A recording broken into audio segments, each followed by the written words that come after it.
Hello plant friends, so we are continuing our tour with Darylen. Darylen reports 100% propagation success rate for Philodendron El Choco Reds. That's insane no matter how you look at it. So let's see how she does it, and also if you are enjoying the content and enjoying these tours, consider becoming a Patreon, and thank you for all my current Patreons for supporting. Let's go. Over here we have some other plants. These are all Philodendron El Choco Red.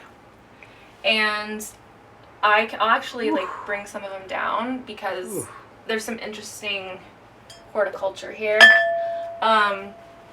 So Philodendron El Choco Red has, this is a very awkward, let me hold them like that. Okay. So Philodendron El Choco Red has a pretty gnarly reputation for being really hard to propagate, and I've just never had any problems with them. I've had 100% success. So since I seem to be able to propagate them, I've ordered a lot of them from South America, and Philodendron El Choco Red and also Queen Anthurium I've had a lot of success with. So I know that people really want those. Yeah. So I think I'm going to try and offer some really nice specimens eventually. These ones, though, they're in the LECA. I'm still kind of trying to figure out what the nutrients that they want in LECA is.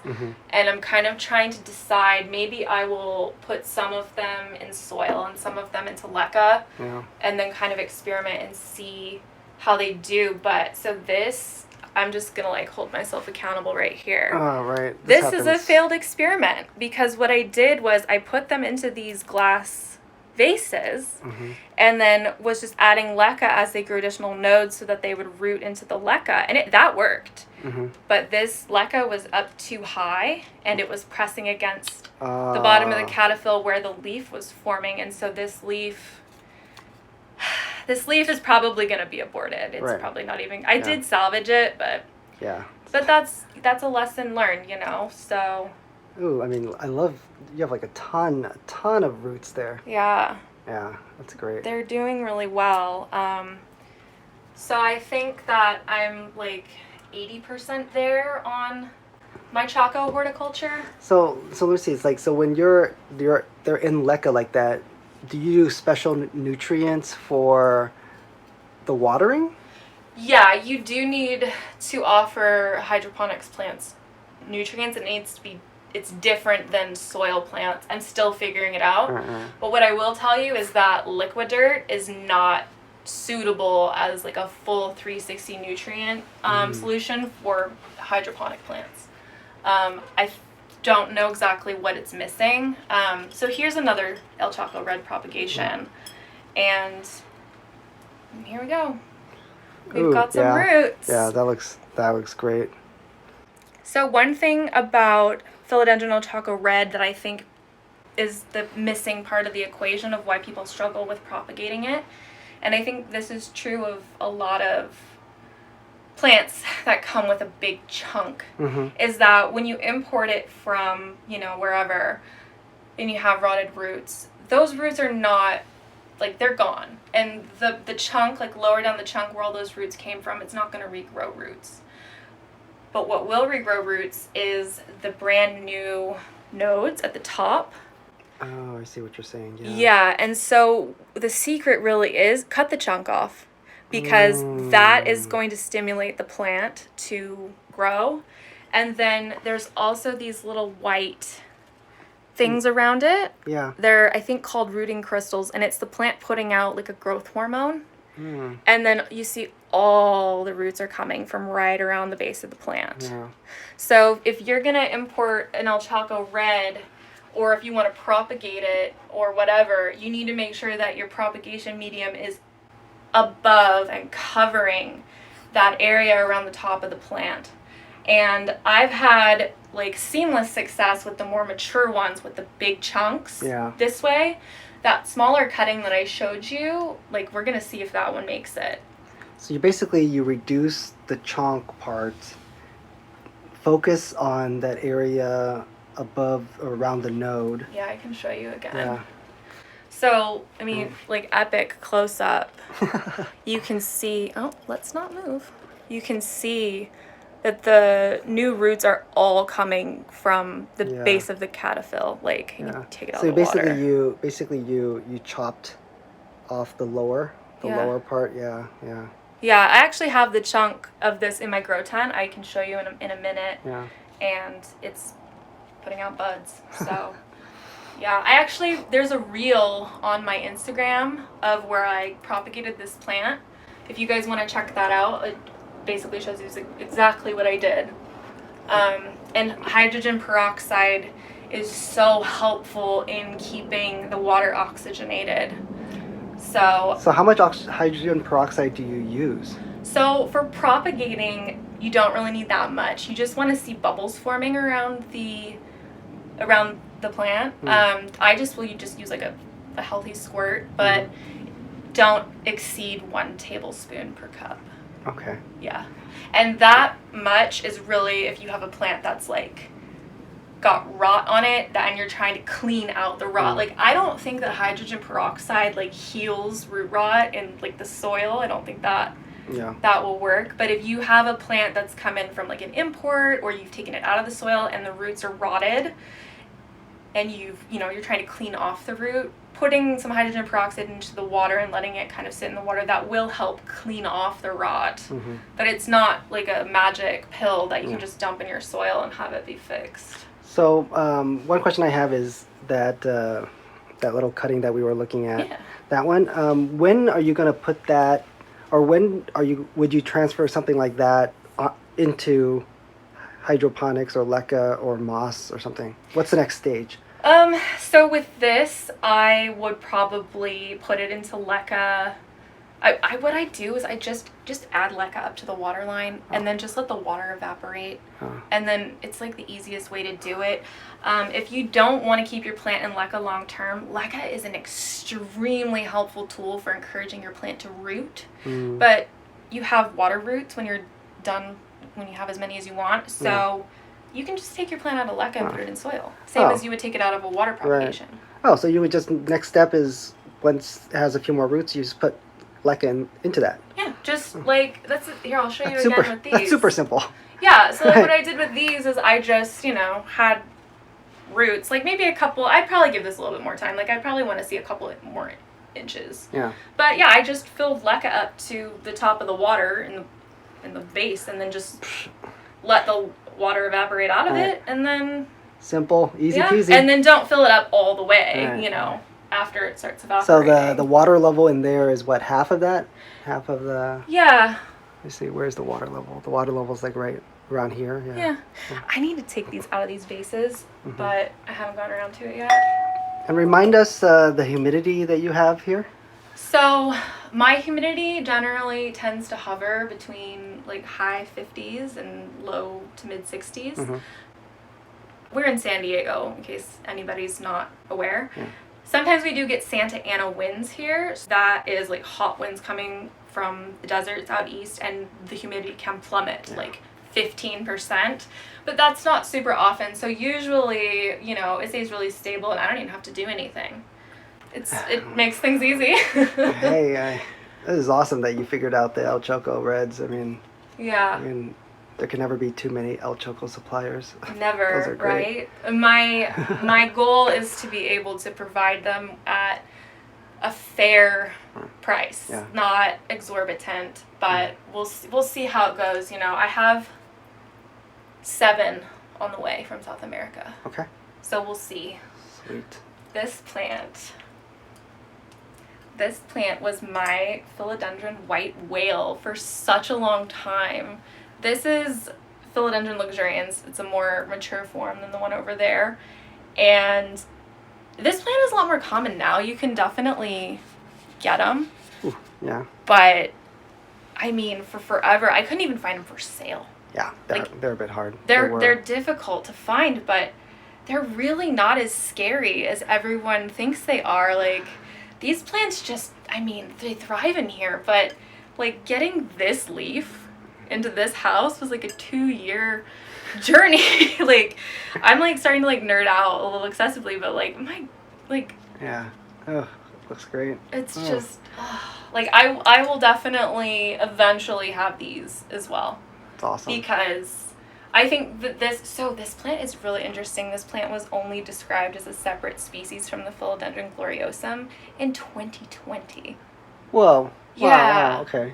I mean, that's so crazy because that doesn't look like a gloriosum at all, you know? Well, I think gloriosum has like so many forms, right? Like, Yeah. I remember when I was looking at the gloriosum, it was only one gloriosum, and now there's like Narrow many. form and wide form and dark form and yeah. Like round form, green form. I'm like, weren't all gloriosums round and green?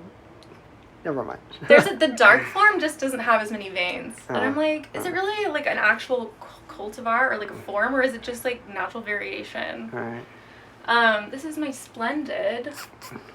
That Yeah. right? Like I grew this was actually a gift from a friend like last year. And when I got it, it had one leaf that's no longer with us, and then this leaf. Yeah. And like look at her. I love the Splendid. I've loved the Splendid before it was even called the Splendid.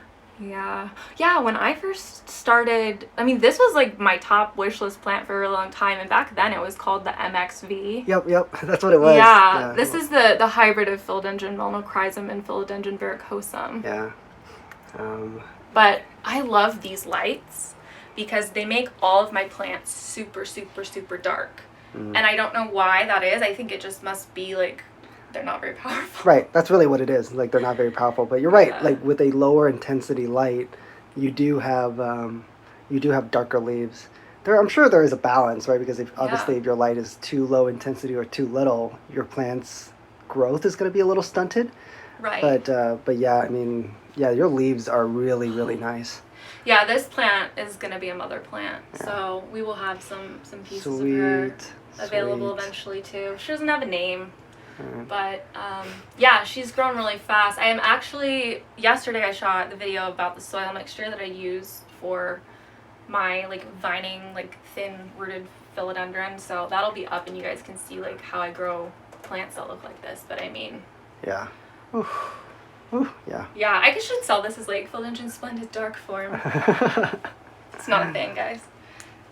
This is a Pastazanum silver. This plant I bought kind of as an experiment to see how I liked it and how it did. Mm-hmm. I really love this plant, and they're really affordable, so I think I am planning on getting more and eventually offering them. Yeah. But they love leca. Yeah, you got your leca game pretty solid. Yeah. Not honestly, not really. Like I'm still learning, but I've had success so far. Okay. But this plant, I put it in water when I got it from South America and then stuck it in leca, and I was like, there's no way that's going to work, and bam. Yeah. Sweet. Sweet. You got new growth there as well. Yeah. That's nice. Oops, dropping leca. Stepping on leca is like the plant parent version of stepping on a Lego. That's probably true. It really is. But these are great. And like if you want a silver vining philodendron, well, they don't vine, but if you want a silver philodendron, I mean, these are really easy. Yeah. Like that Philodendron majestic over there. Way more expensive than this. So much more, like 10 times more expensive. Yeah. And these are a lot of times sold as Soderoy affinis. Mm. Yeah, a real Soderoy is like way more expensive than this. So these are great. I'm gonna try and get more of them and offer them because they're pretty affordable, and so far it's been easy. Yeah, I mean, it gives you the same sort of vibes, right? Without the official name or the status or whatever, but like the vibes are the same, very similar. Yeah, and crawling plants generally tend to be easier to size up than vining plants. Yeah. So if you want like a big statement piece and you're more in it for the aesthetic and the vibes, like do you really need a full a real Soderoy? I mean, it's just it's beautiful. Like if you just want something that's really beautiful, like that's a great choice. Right. Like I've never walked into a person's place. I'm like, that's not a real Soderoy. I know people who would do that. Okay. All right. No, this is such a great space. I worked really hard on it. So, all right, so over here, this Splendid I actually got the other day, and it's a bit of a rehab. You can kind of see. Mm-hmm. this is actually the plant that will be in the video I'm hopefully going to post soon, which it'll probably be up by the time this is up. But Probably. yeah, I mean, look, it's really beautiful, but Yeah. even if it needs a little bit of love, it's really beautiful. And this is a mother plant. This is the plant that I got it in a local group for less than it would have cost to import it. Oh, that's awesome. Yeah. Yeah. I'm glad that these types of plants the prices are going down, because God, these should be in like every person's collection. That's what I say. I think that a lot of people, like Melanochrysum really had its moment a couple of years ago, and everybody wanted one, and they're just really not as easy or as tough as people really think that they are. But I mean, like, the Splendid is solid. Right. The Splendid, the Glorious, both of those are very, very... Oh, there we go. Speaking of Philodendron Glorious. I mean, yeah.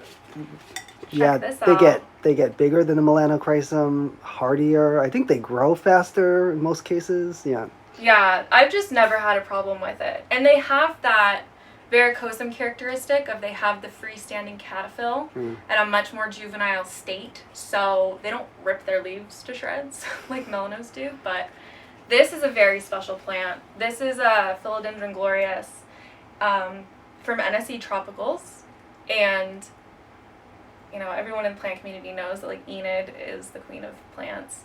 But this plant is actually from a plant that, like, I think it was a seedling from the original hybridization. Oh, wow. Where Philodendron Glorious was created. Wow. So this plant is like, I can't believe that I'm allowed to have this plant in my house.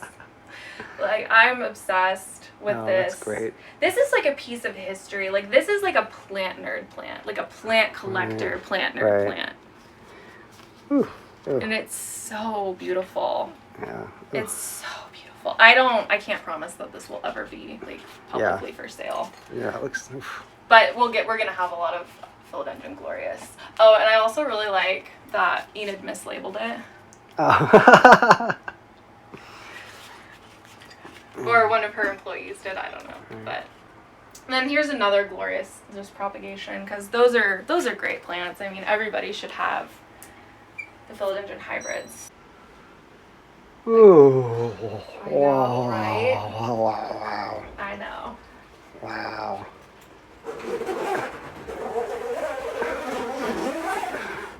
Yeah, I can't believe I'm allowed to own that plant. I don't think I'm I feel like the leaves for this one feel thinner than I expected, and I've touched a lot of these types of leaves. Yeah. Yeah, this one feels really, really thin. Well, I can grab the parents really quick if you want to kind of compare. I mean, not the exact parents, obviously, but, you know, specimens of the parents. Oh, no, I've touched, I've definitely touched both parents. But yeah, ooh.